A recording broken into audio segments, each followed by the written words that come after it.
Welcome to Sweet Sap and Tap.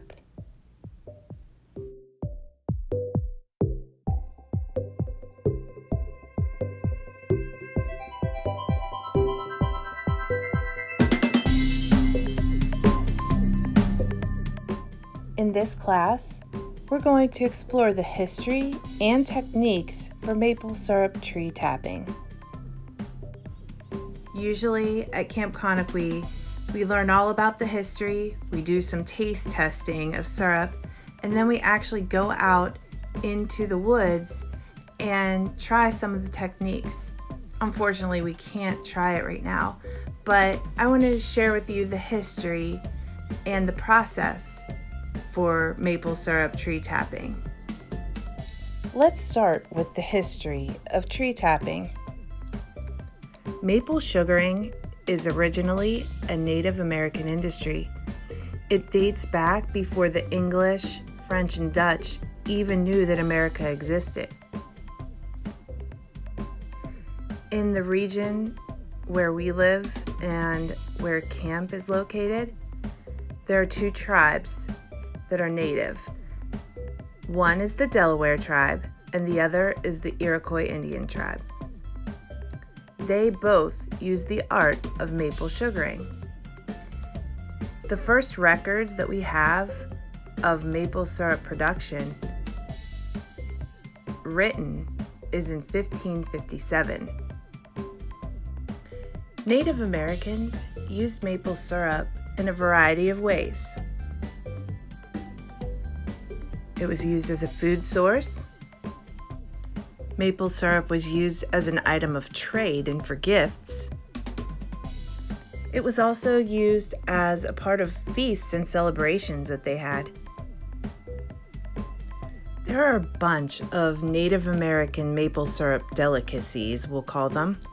Let's see if you would eat them.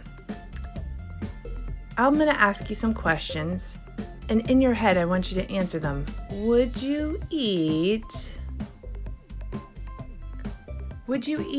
cornbread with sap made from maple syrup? Would you eat seasoned meat flavored with maple syrup? Would you eat dipped roasted venison? Do you know what venison is? It's deer meat. A lot of you probably had it before. Would you dip it in syrup and eat it? Would you eat hot syrup thrown on the snow for children to scoop up and eat? Sort of like a snow cone. Do you like snow cones with syrup? Would you put syrup all over a snow cone? For the truly adventurous, would you eat melted bear's fat and syrup mixed together? Fifi, would you eat melted bear's fat? Maple sugaring was very important to Native Americans. They had festivals and celebrations that centered around maple sugaring. Some examples are the Iroquois Indians. They performed a maple dance and held a festival. There was a sugar month or maple moon that was a time of renewal as members gathered together to celebrate the making of their favorite food.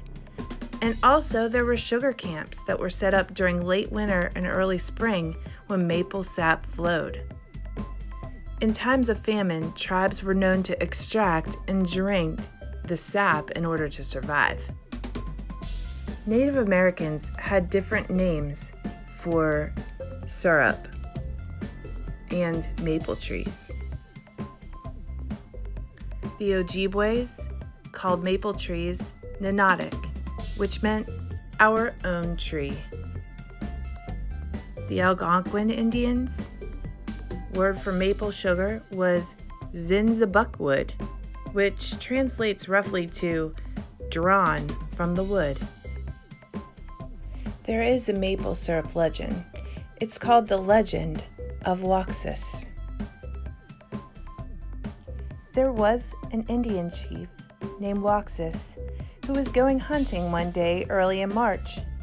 He yanked his tomahawk from the tree where he had hurled it the night before and went off for the day. The weather turned warm, and the gash in the tree, a maple, dripped sap into a vessel that happened to stand close to the trunk. Waxus's squaw, toward evening, needed water in which to boil their dinner. She saw the trough full of sap and thought it would save her a trip to get water. Anyway, she tasted and found it was good, a little sweet, but not bad. So she used it for cooking water. Waxus, when he came home from hunting, scented the delicious aroma in the air and from far off knew that something really special was stewing for dinner. That water had boiled down to syrup, which sweetened their meal with maple.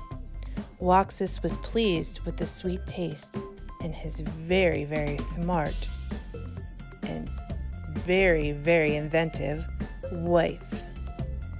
Maple sugaring has changed throughout time. Native Americans used tomahawks and cut a V in the tree, and a stone celt was driven into the base with a wood chip driven into it. The sap was collected in gourds or bark or hollowed out logs. Then European settlers, which you studied in history, colonists, came to America in the early 1600s and discovered the sugar maple tree. And they learned maple sugaring from the Native Americans and used their techniques. But they developed metal augers, which were used to bore holes into the trees, and wooden spiles attached to the holes to help collect the sap into keelers or wooden buckets.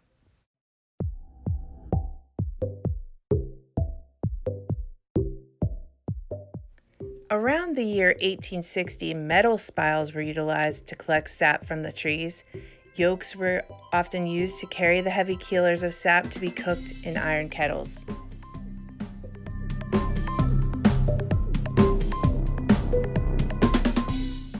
As technology improved over time, the tree tapping process became more efficient.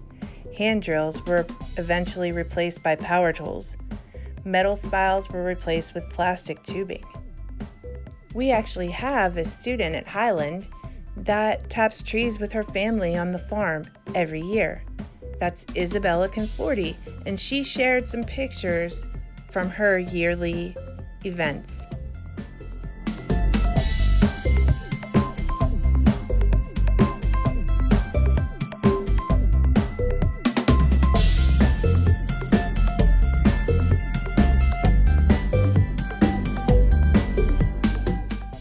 Her family told me that they use a regular drill and drill bit, and drill into the tree at a slight angle. Then they blow into the created hole to clean any remaining wood out and insert the spout. Theirs is blue in the pictures. Then they connect it to the hose and run it to the collection bucket and make sure all the connections are secure. And they have the spout, the hose, the bucket, and the lid on the container. Isabella's mom let me know that it takes a lot of sap to make 1 gallon of syrup that they cook, and it takes several hours to cook down in a lot of firewood. Once it reaches to a certain level in the outside area, they move it to the inside to finish the cook process. So they cook it to the consistency they like and strain it through a cloth for cleaning that's similar to a cheesecloth, and then they can the syrup so that they can use it later. Another example that you might have seen is the Brady's Run example.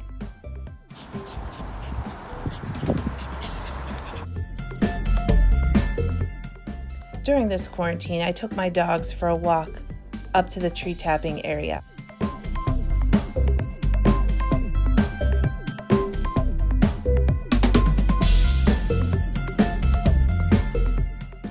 Let's talk about maple trees. Sugar maple forests can be found in eastern Canada and in the northeastern United States. Some maple trees can grow up to 135 feet high. Sugar maples produce the best sap, but red maples, black maples, and silver maples can also be used. When do you think is the best time to tap trees? The best time to tap trees is late winter and early spring. When trees begin budding, sap collecting season ends. How much sap do you think one tree produces each year? One tree produces approximately 40 gallons. Wow, that's a lot. Some other very interesting information. Raw sap is very watery and needs boiled. Sap is 98% water and only 2% sugar. So after boiling 40 gallons of sap, it makes only 1 gallon of syrup. That takes a lot of work, a lot of time, and a lot of patience. Maybe you'll try it someday. The tradition of maple syrup tree tapping. A maple syrup toast. Here's to the sun that gives the leaves energy. Here's to the roots that store the sugar. Here's to the sap that carries the sugar to the buds. Here's to the spout that takes the sap into the bucket. Here's to boiling the sap that made this syrup we now enjoy. Life is sweet. Jump! I hope you enjoyed learning about maple syrup and the process of tapping trees. Maybe you could try it someday. But if you don't, at least enjoy some. Have some pancakes.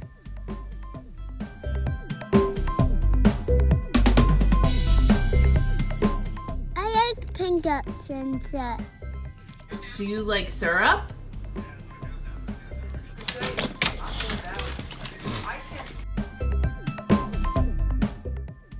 Now, take the quiz and show what you know.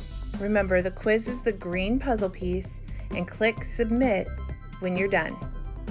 Have a good day.